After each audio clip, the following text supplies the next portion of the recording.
साधु बाबा एगो बानर के कथा सुनावत तनी भोजपुरी में। कथा अच्छा लगे तो लाइक करें, हमारे चैनल के सब्सक्राइब करें। एगो साधु बाबा रहलन, धुइया मौले रहलन, बैठा रहलन। तो एगो बानर आई, तो बानरवा कहता साधु बाबा से, ए साधु बाबा, ए साधु बाबा, लिट्टी काहे नहीं खा लगाओ, धुइया काहे रमौले बड़ा। तो साधु बाबा कहलन कि चिपरी गोइठा कहाँ बा कि हम लिट्टी लगाई। तो बानरवा कहला कि हम गोइठा ले आए तो तू लिट्टी लगेब। तो साधु बाबा कहला कि ले अब तो काहे ना लगाए। तो बानरवा का कहला कि धौरल धौरल गए आ गाँव में लोग चिपरी गोइठा पथले रहे, उनमें से उठा लिया साधु बाबा के दे देला। और साधु बाबा तो लिट्टी लगावलन, वही जे बानरवा बैठ के देखत रहे। तो साधु बाबा कहत रहन, ए बानर भाई, ए बानर भाई, ए जा का बैठल बड़ अब जा। तो बानरवा कहता यही न जाएंगे, तो लगे चिपरिया गोइठवा लिया के देनी है तो हमरा के लिट्टिया में से ना देबो। तो साधु बाबा ओकरा के लिट्टी देना। तो तब बानरवा खैलक आ खाओ के मचल तन लेके जात रहे। जाते जाते गए कुछ दूर तो एगो कुहार भाई रहलन। कुहार भाई चक चलावत रहलन। तो घर से उनकरा मलकिनी के खाना लिया में तो देरी हो गए रहे और कुहार भाई के तो भूख लग गई रहे। तो कुहार भाई चक चलावस आ खिसियास आ वही जे बानरवा बैठ के देखत रहे। तो बानरवा कहता, ए कुहार भाई, ए कुहार भाई, काहे इतना खिसियाइल बड़ा। तो कुहार भाई कहता रह, जान तर बानर भाई, एक सुबेरे से हम चाक चलावत तनी अभी तक ले खाना घर से मलकिनी लेके ना आवेली। अब का करी, भूख लाग गइल बा तो खिस बरता। तो बानरवा कहता कि ये कुहार भाई, ये कुहार भाई, हमरा लगे लिट्टी बा, देम तो खइब। तो कुहार भाई कहला कि देबो तो काहे ना खाए।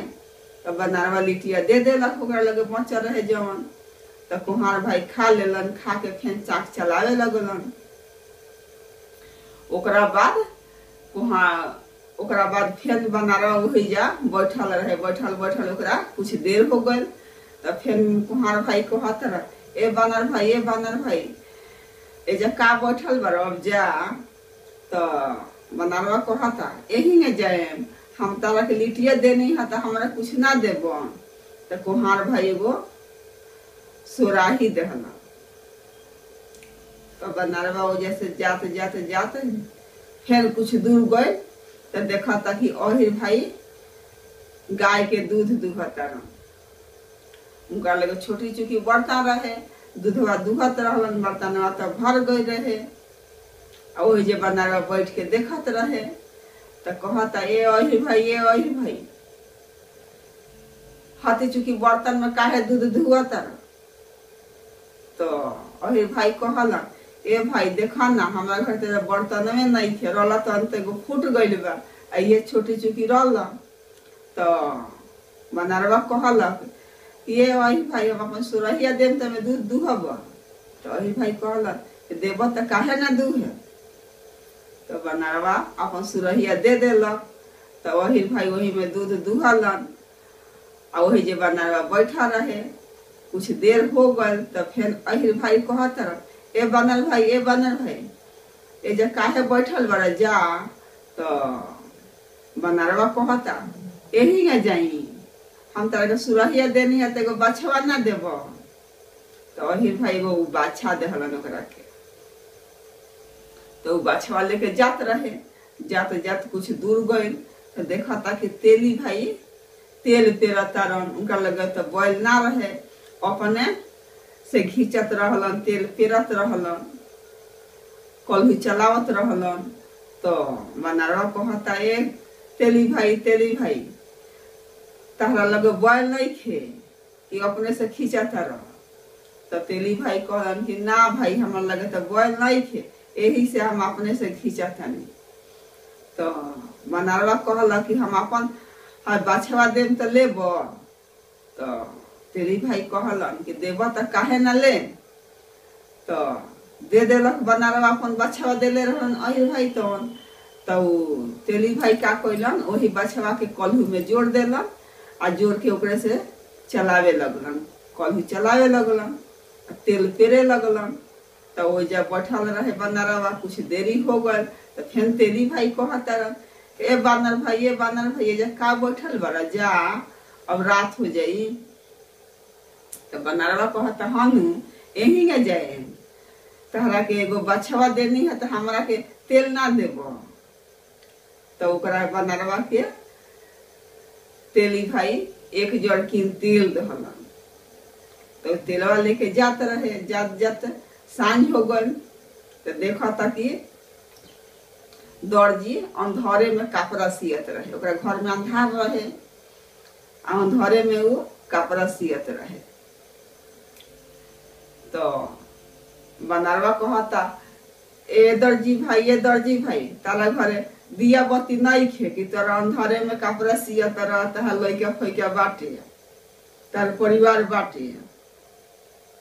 तो दर्जी भाई कहलन कि ना भैया तो हमारे तेल नहीं खे, यही से अंधारे में कपड़ा सियता नहीं, हमार परिवार अंधारे में बा। तो बनारवा कहला कि हम तेल देम तो लेबो। तो दर्जी भाई तो सुन के खुशी हो गइलन कि हमारे घर तो अंधार बा, आई बानर भाई तेल देता रहन तो काहे ना ली। तो दर्जी भाई कहलन कि देबो तो काहे ना ले दो। तो बनारवा तो तेल दे देलन, दर्जी भाई तेल ले लहलन, तेल लेके दिया बरलन, उनका घर में अंजोर भइल आ कपड़ा सियलन। वही जा रात भर उनका दुआरी पर रहे बनारवा। सवेरे फिर दर्जी भाई निकल तरन, देख तरन कि बानर तो हमारे दुआरिये पर बैठल बा। तब कह तरन ये बानर भाई रात भर तो यही जा रहा है, अब जा। तो बनारवा कहता यही न जाई, तारा के तेलवा देनी है तो हमरा के कुछ ना देबो। तो दर्जी भाई क्या कइलन कपड़ा सियले रहलन, वही में से 2-4 गो कपड़ा दे दहलन।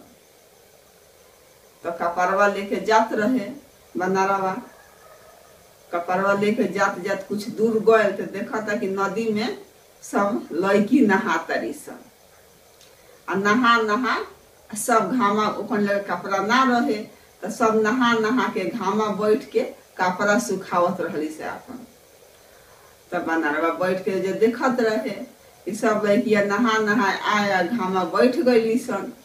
तो पूछलक लड़किया सन से कि तू लोग जो काहे घामा बैठल बारू। तो लड़किया कहली सन कि हमनी लगे कपड़ा नहीं खे, यही से घामा बैठ के आ हमनी के अपन कपड़ा सुखावत सन।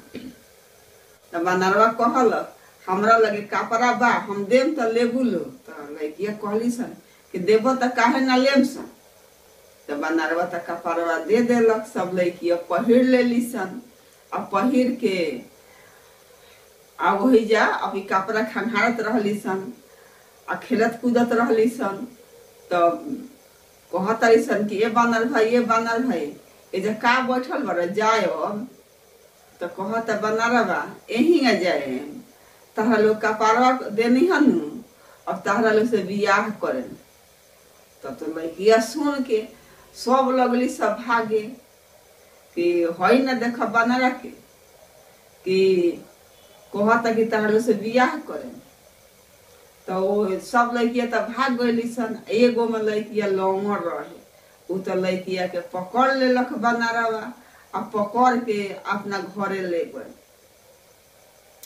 आ ले जाके अपना घरे अपना माई के कहता ए माई केवड़िया खोला ना।